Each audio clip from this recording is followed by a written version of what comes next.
Okay, in this section on optical instruments, we're going to talk about three key instruments that are used by us. One is the simple magnifying lens. The next one will be a compound microscope, and then finally a telescope.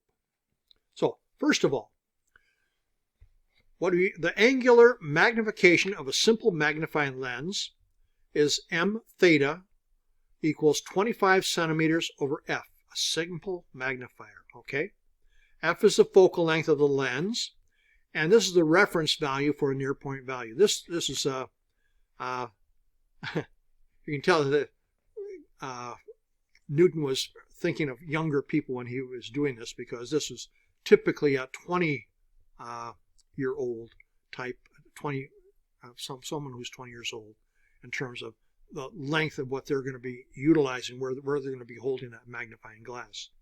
Us older people, we've usually got it pretty close up to our eye. But anyway, figure A shows the object right here, placed at a near point at Pn of the eye, right? And the size of the image of the object produced on the retina depends upon this angle theta right here. Okay? By moving the object closer to the eye, you can increase the angle and hence the possibility of distinguishing details of the object. However, because the object is even then closer to the near point, it's no longer in focus. That is, the image is no longer clear. You can restore this clarity by resorting to using a converging lens, so that O is just inside the focal length. Okay? And then you can see that object much more clearly. So that's a simple magnifier lens, and that's the one you'll see with near the reading glasses section, or the Sherlock Holmes character model that they have. Now, this figure shows a thin lens version of the compound microscope. This instrument consists of an objective lens right here. That's the front lens, and the focal length of this one. Okay, so the refractive telescope, sorry for about that interruption there. The difference requires that the telescope, the figure, coincide with the first focal length. This is the wrong one. We were supposed to be back on the prior one. Here. Okay. This right here, where we have the objective lens here, and its focal length. And then we also have the eyepiece lens over here, or the objective lens. And here is the object. Here's its focal length. This right here is the focal length for this particular lens over here. So the tube length, okay, is S right here, and therefore you can approximate the distance between the image, between the objective and the image, by the length S. Overall magnification is M equals m theta, where m is the lateral magnification, and this is the m theta is the angular magnification, and it's given by S equals the focal length of the objective lens, 25 centimeters over the eyepiece lens. Eye here does not mean the eye, it means the eyepiece lens. Okay? And so this is the overall magnification that you can achieve with this. The refracting telescope is quite a bit different. Here, you've got an objective and an eyepiece, and both are represented of simple lenses, although in practice, most microscopes, each lens is actually a compound lens. The lens arrangements for telescopes and for microscopes are similar, but telescopes are designed to view large objects such as galaxies, stars, planets at large distances, whereas microscopes are designed for just the opposite. The difference requires that the telescope of the figure, the second focal point of the objective, coincide with the first focal point of the eyepiece. Whereas the microscope, these points are separated by the tube length S.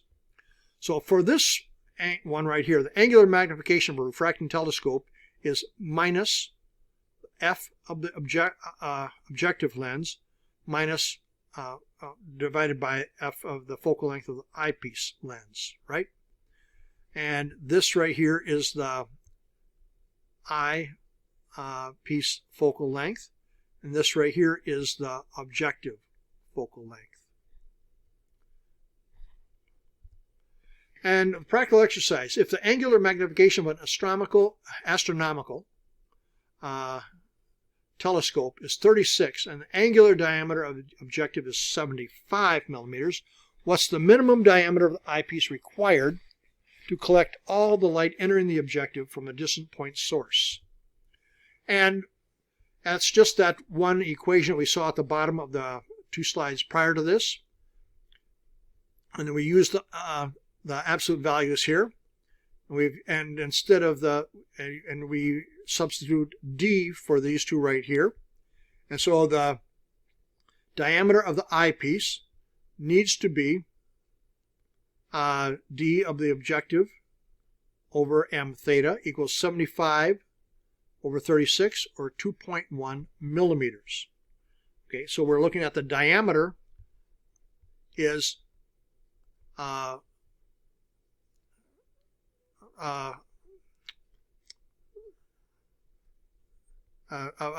it is equivalent to the focal length in terms of these.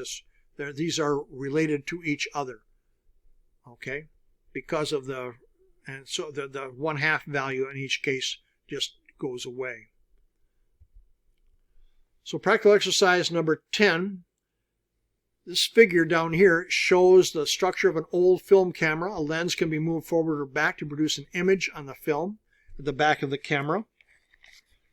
And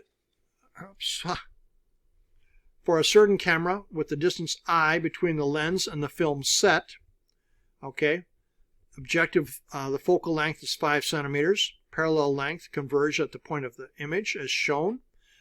The object is now brought closer to a distance P equals 100 centimeters, and the film length distance is adjusted so that an inverted real image forms on the film. What is the film length distance I now?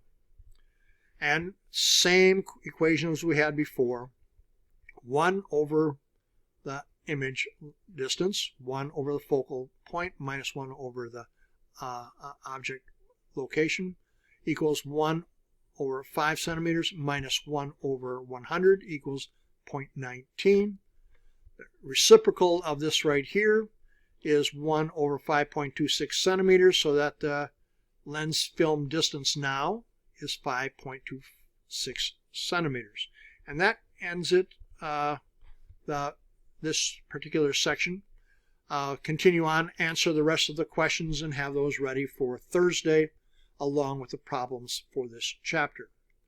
And there's also a couple of sections towards the end where you can go through the proofs that they have. And you might want to just read through those. There's no problems involved, just to develop a better understanding for how all of these things work. I hope you've enjoyed all of that, because it's a very useful part of the information on how physics work, and especially as you get older and need to work with eye doctors more, how these lenses and things take place. There will be a lab on that, not this Thursday, but the following Thursday.